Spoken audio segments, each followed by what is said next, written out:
The second set of characteristics that I want to talk about are the animation characteristics. So how things are animated, how things move throughout time, I guess. The first thing that I want to point out, if I go now and look at the timeline, if I go 1 frame, nothing happens. Second frame, nope.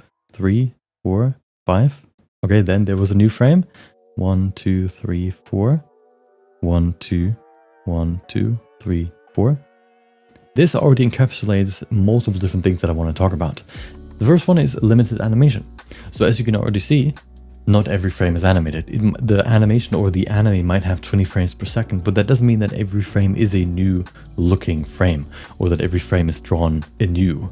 Oftentimes you animate on 1s, you animate on 2s, or you animate on 3s, for example, which basically means that you only create a new frame every second, every third, every fourth frame. This allows you to save a ton of time because basically, if you think about it, if an animation has 24 frames, you would have to draw for every single frame 24 times this character.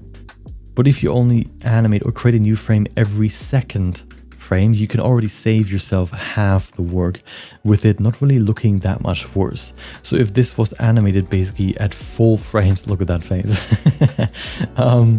it wouldn't really look that much better. It'd look a bit smoother, but it's not really like getting, like it doesn't really add anything in terms of emotion or whatever. So removing those can save you a ton of time without much drawback.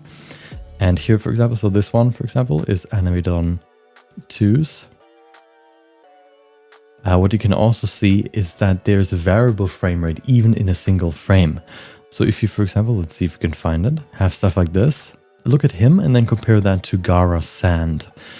The sand is differently animated than Lee.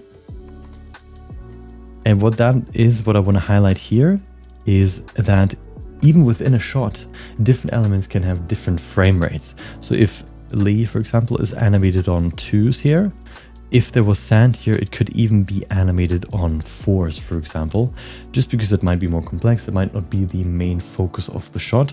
And this way you can save even more time. And something you have to keep in mind for 3D, like for example, the environment is 3D and it is just animated on every frame. For environments, that's fine. But if it's for characters, in 3D it's very easy to just have it animated on every frame, but that makes it very quickly look 3D because you wouldn't do that in 2D. So making sure that it only is animated or changes every second frame is something, you know, just like something you can keep in mind to make something immediately look a bit more 2D. And then the last thing I want to talk about, you can see here in the beginning, look at his mouth. Nothing moves except for his mouth. Everything else stays the same. The only thing that is animated in this frame is his mouth. Oftentimes, if something doesn't need to be animated, it isn't animated.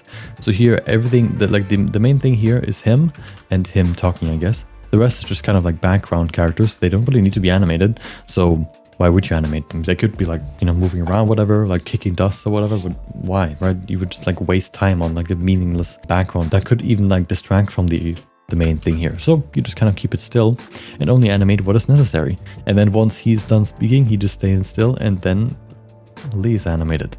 So you can see it's kind of like they use the animation to draw your attention to things. It saves time and it also helps with storytelling, for example.